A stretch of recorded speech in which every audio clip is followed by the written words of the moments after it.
उदयपुर से बड़ी खबर आ रही है, जहां पर खेत में घर लौटते समय किशोरी कुएं में गिरी। गहरे पानी में डूबने से इस बच्ची की मौत हो गई। सूचना मिलने के बाद पुलिस मौके पर पहुंची और शव को बाहर निकालने का प्रयास अब किया जा रहा है।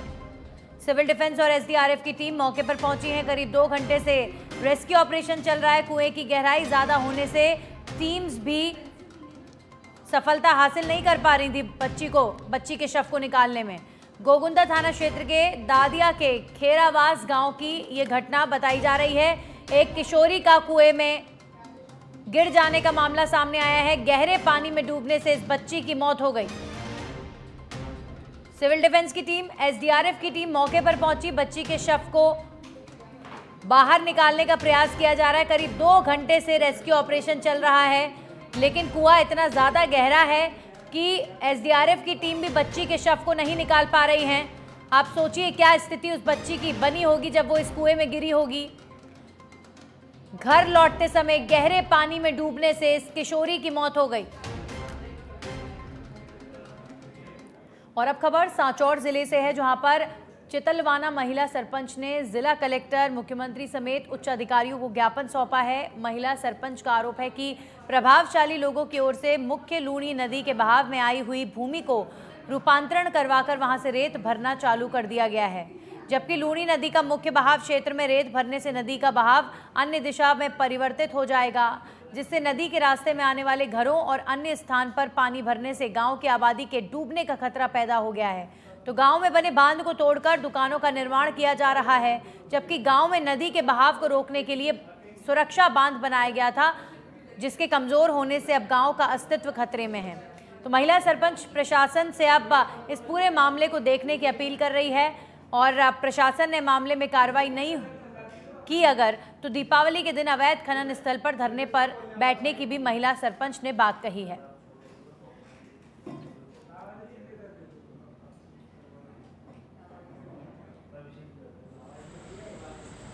मेरी ग्राम पंचायत चितलवाना के कुछ भूमाफिया द्वारा मुख्य लूनी नदी के बहाव क्षेत्र के आने वाले खसरा के नियमों को ताक में रखकर रूपांतरण करवाकर नदी का बहाव बदलने का प्रयास किया जा रहा है।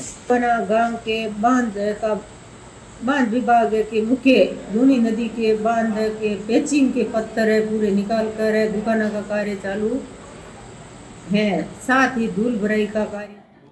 वहीं डूंगरपुर की सिंधी कॉलोनी में करंट लगने से एक युवक की मौत का मामला सामने आया है। घटना की सूचना मिलने पर पुलिस मौके पर पहुंची और शव को पोस्टमार्टम के लिए अस्पताल की मॉर्चरी में भिजवाया गया। फिलहाल पुलिस पूरे मामले की जांच कर रही है। किस तरह घटना हुई? रात को सुनना आई थी कि कोई करंट लगने से वंश नंदानी उम्र 19 वर्ष हॉस्पिटल आए हैं, जिस पर डॉक्टर भैया था डॉक्टर ने मृत घोषित कर दिया था। उसकी लाश मॉर्चरी में पड़ी है। आज उसके मामा रवि कुमार ने एक लिखित रिपोर्ट दी है। संभवतः करंट लगने से उसकी हॉस्पिटल आए थे, डेथ हो गई है, रिपोर्ट दी है। किस तरह घटना हुई? उदयपुर में जमीनी विवाद में धारदार हथियार से युवक की हत्या के मामले में पुलिस लगातार कार्रवाई में जुटी हुई है। तो वहीं आरोपियों को पकड़ने के लिए पुलिस ने अलग अलग टीमें बनाई हैं। इसके साथ ही एफएसएल और डॉग स्क्वाड की टीम भी मौके पर पहुंची है। आपको बता दें कि वीरपुरा के खाम्बिया के लियो का खेत में जमीनी विवाद के चलते देर रात युवक की हत्या कर दी गई थी, जिसके बाद से पुलिस मामले की जांच में जुटी हुई है। तो जमीनी विवाद को लेकर युवक की हत्या के मामले में उदयपुर पुलिस लगातार आरोपियों की तलाश में जुटी हुई है। एफएसएल और डॉग स्क्वाड की टीम भी मौके पर पहुंची है। जमीनी विवाद को लेकर एक युवक की हत्या कर दी गई थी। धारदार हथियार से युवक को मौत के घाट उतार दिया गया था और इस मामले में एफएसएल और डॉग स्क्वाड की टीम के साथ ही पुलिस मौके पर पहुंची और लगातार पुलिस आरोपियों की तलाश में जुटी है।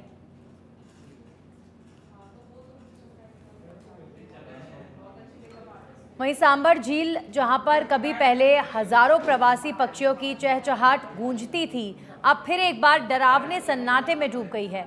2019 में हुई पक्षी त्रासदी की यादें एक बार फिर ताज़ा हो गई हैं। दरअसल एक बार फिर झील क्षेत्र में पक्षियों के मरने की सूचना मिली है, जिसके बाद प्रशासन मौके पर पहुंचा है, जहां नावा उपखंड अधिकारी जीतू कुल्हारी और तहसीलदार रामेश्वर गढ़वाल ने झील क्षेत्र का दौरा किया। जानकारी के मुताबिक 20 से 25 पक्षियों की मौत होने की खबर सामने आ रही है। आपको बता दें कि साल 2019 में सांबर झील में एवियन बोटुलिज्म नामक बीमारी से करीब 18,496 पक्षियों की मौत हो गई थी। तो एक बार फिर से पक्षियों की चहचहाट की जगह पर सन्नाटा पसरा हुआ है और 2019 की बात है जब तकरीबन 18,000 से भी ज़्यादा पक्षियों की मौत इस क्षेत्र में हो गई थी। तो तहसीलदार रामेश्वर गढ़वाल ने अब झील क्षेत्र का दौरा किया है और पक्षियों के मरने की सूचना की लगातार जो खबरें आ रही हैं वो डराने वाली हैं। हमारे सहयोगी कानाराम प्रजापत जुड़ चुके हैं नावा से, सीधा उनका रुख करेंगे। सांबर झील का जिक्र जब भी होता है तो इन पक्षियों की बात होती है। हजारों प्रवासी पक्षियों की चहचहाट किसी वक्त में गूंजा करती थी। अभी फिलहाल क्या स्थिति है सांबर झील की और इन पक्षियों की? जी, ये कल शाम का मामला है। लगभग जैसे ही सांबर झील क्षेत्र के अंदर बेजुबान पक्षियों की मौत का मामला सामने आया, तब नावा प्रशासन इस संबंध में अलर्ट हो गया था। वहीं आज पक्षियों के लिए रेस्क्यू टीम का भी गठन किया गया था। जी, अब फिलहाल पक्षियों की संख्या बढ़े, क्योंकि जब ऑलरेडी 2019 में इतनी बड़ी संख्या में पक्षियों की मौत हो गई थी और उसके बाद पक्षियों की संख्या बढ़ाने के लिए क्या कोई प्रयास वहां पर हो रहे हैं प्रशासन की तरफ से? जी, आज ही प्रशासन ने रेस्क्यू टीम के लिए 3-4 टीमों का गठन किया है। वो आज भी झील क्षेत्र के दौरे पर है। चलिए, शुक्रिया आपका तमाम जानकारियों के लिए। तो झील क्षेत्र में लगातार अधिकारी पहुंच रहे हैं और अब फिलहाल जो पक्षी हैं उनकी संख्या को बढ़ाने की कोशिश ज़रूर हो रही है, लेकिन अब भी पक्षियों की मौत का आंकड़ा बढ़ता जा रहा है। इसी बीच शिक्षा मंत्री मदन दिलावर का बड़ा बयान सामने आया है। सच बेधड़क पर बोले मदन दिलावर, अकबर देश का दुश्मन था, राजस्थान का दुश्मन था, महाराणा प्रताप को फूटी आंख नहीं देखना चाहता था अकबर। मदन दिलावर ने कहा, मीना बाजार लगाने वाला दुष्कर्मी अकबर को महान बताना और पढ़ाना गलत है। एक बार फिर से अकबर को लेकर शिक्षा मंत्री मदन दिलावर ने बड़ा बयान दिया है और उन्होंने बेबाक अंदाज में, बेधड़क अंदाज में, सच बेधड़क से बातचीत में कहा है कि मीना बाजार लगाने वाला दुष्कर्मी अकबर का पाठ और उसे महान बताकर बच्चों को शिक्षा देना गलत है। महाराणा प्रताप को फूटी आंख नहीं देखना चाहता था अकबर। ये बात मदन दिलावर ने कही है। एक बार फिर से अकबर को देश का दुश्मन बताया है। लोग जे देश के दुश्मन थे और राजस्थान के दुश्मन थे और महाराणा प्रताप को फूटी आंख नहीं देखना चाहते थे, इसलिए अकबर को महान कहा। अकबर जो लुटेरा, आक्रांता, जिसने 10,000 लोगों की हत्याएं एक साथ की और ऐसी दंत कथा है कि उनकी जनेऊ को जब तोला गया तो मणों से निकली।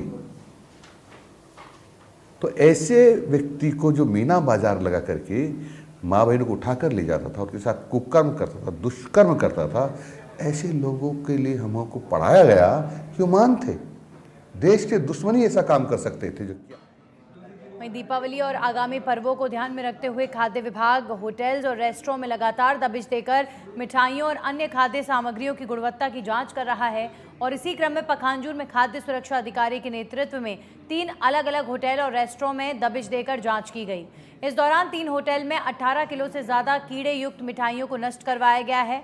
वहीं खाद्य विभाग ने ओम स्वीट्स, गोपाल स्वीट और राधा गोविंद मिष्ठान भंडार में इस कार्रवाई को अंजाम दिया है।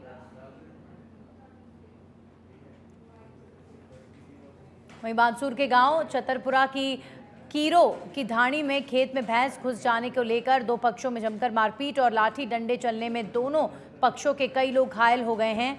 घटना में दोनों पक्षों के 6 महिलाओं समेत 10 लोग घायल हो गए। सभी घायलों को ग्रामीणों की मदद से नारायणपुर CHC भर्ती कराया गया है। जहां से सभी घायलों को जिला मुख्यालय कोटपुतली बीटीएम अस्पताल के लिए रेफर कर दिया गया।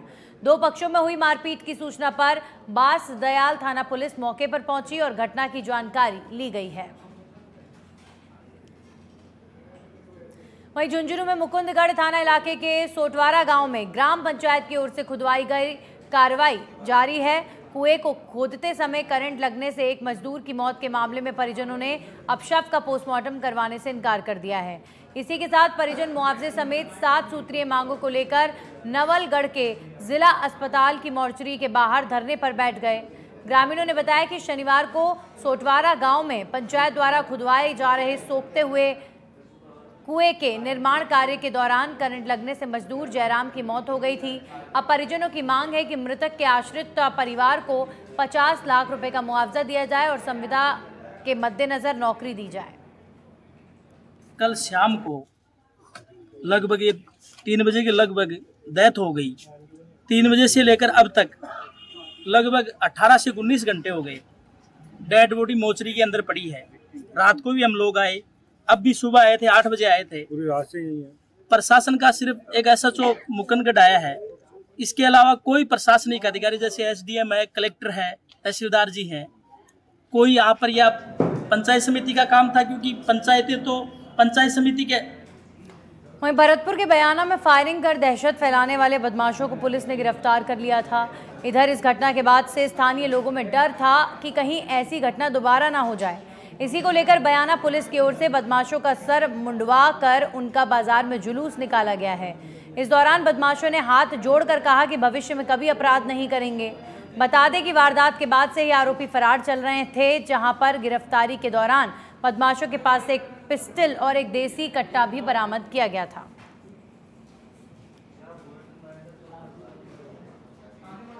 वहीं झुंझुनू में अरावली की पहाड़ियों में अवैध खनन करते हुए वन विभाग की टीम ने 2 ट्रैक्टर ट्रॉलियों को जब्त किया है। रेंजर मुकेश मीणा ने बताया कि माकड़ो तातीजा गांव के पास अरावली की पहाड़ियों में दीपावली के त्योहार की आड़ में खनन माफिया द्वारा अवैध खनन की सूचना मिली थी, जिस पर कार्रवाई करते हुए पत्थरों से भरी हुई 2 ट्रैक्टर ट्रॉलियों को पकड़ा गया है, जिसके बाद ट्रैक्टर ट्रॉलियों को सिंघाना वन चौकी कार्यालय ले जाया गया। साथ ही रेंजर ने बताया कि अवैध खनन किसी भी सूरत में नहीं होने दिया जाएगा।